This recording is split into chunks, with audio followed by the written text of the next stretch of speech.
Grabe ang galit ni Joel Embiid sa nangyari, sapakan na lang daw. May nasugatan pa sa bandang mata. Matinding pisikalan na parang Eastern Conference Finals. Nag-ala Al Horford pa ang fan na to ng Philly. Ito na yata ang pinakamatagal na first quarter ngayong playoffs. Game 3 sa pagitan ng Knicks at Philadelphia 76ers. Grabe ang pisikalan mga idol sa opening frame. Unang 4 na minuto ng laban, chill pa ang mga players. Dikitan ang talaan pero pagsapit ng 7-minute mark, dito na nag-umpisa ang pisikalan. Nauna si Kyle Lowry mga idol, nasapak niya sa mukha si Donte DiVincenzo. Sa lakas mga idol ng pagkakasampal ni Lowry, nagkaroon ng cut sa bandang kanang mata ng New York Knicks guard. Natawagan ng flagrant 1 si Kyle Lowry sa play na to. Just 20 seconds nang mag-resume ang laban, etong si Joel Embiid naman, pinisikal si Isaiah Hartenstein. Another official review kaya tumagal ang laban. Natawagan ng offensive foul si Joel Embiid. Reklamo pa sa official si The Process pero pinag-aasar lang siya ng ilang Knicks fans na nasa arena. Cry baby daw si Joel Embiid. 4-minute mark, mainit pa rin ang ulo ni Joel Embiid nang bumagsak kasi siya. Hinila naman niya ang paa ni Mitchell Robinson kaya pareho silang bumagsak. Dito na pumasok sa eksena si Donte DiVincenzo at nakipagsagutan kay Joel Embiid. Kala ng lahat mauuwi sa suntukan at malaking gulo dahil itong si Joel Embiid ayaw pa ring tigilan ang New York Knicks sa pakikipagsagutan.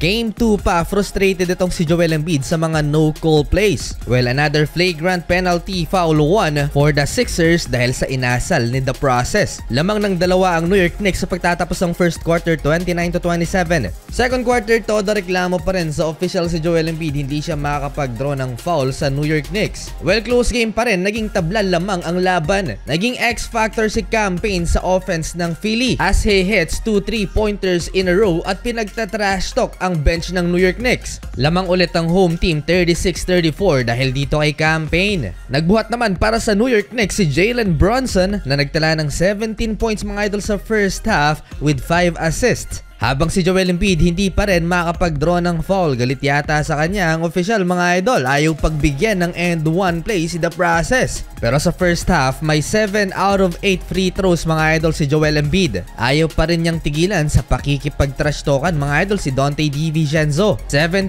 points mga idol sa first half si Joel Embiid. Pinag-aasar naman ng Philly crowd itong si Donte DiVincenzo nang mag-airball mga idol beyond the arc. Pero hindi nila inasahan ang nangyari mga idol dahil bumawi ang Knicks guard. Nice cut sa pintura, hindi na nakasabay pa si Embiid. Binuli din niya si Kelly Oubre Jr. Papatapos na mga idol ang first half na abutan nga lang ng oras. Pasok pa sana itong full court shot niya. New York Knicks up by 3 points, 58-55.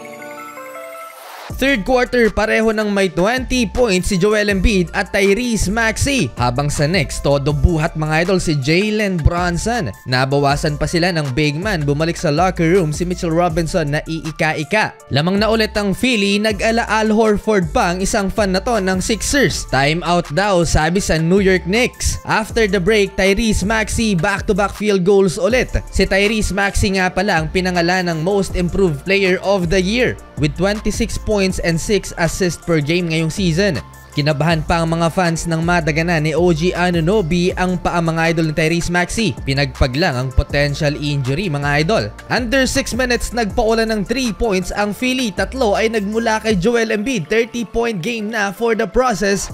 At lumobo sa 10 points ang lamang ng Philly pero sumagot si Josh Hart, magkakasunod na 3 points din at Jalen Brunson ng dalawang Villanova teammates. Grabe ang Philly sa third quarter, nagpaulan ng 3-pointers mga idol. Lumobo pa sa 13 points ang kanilang lamang sa New York Knicks. Sa 3-pointer na to ni Joel Embiid, wala ng 24 seconds bago magtapos ang third quarter. 30 points na rin for Jalen Brunson, buhat malala.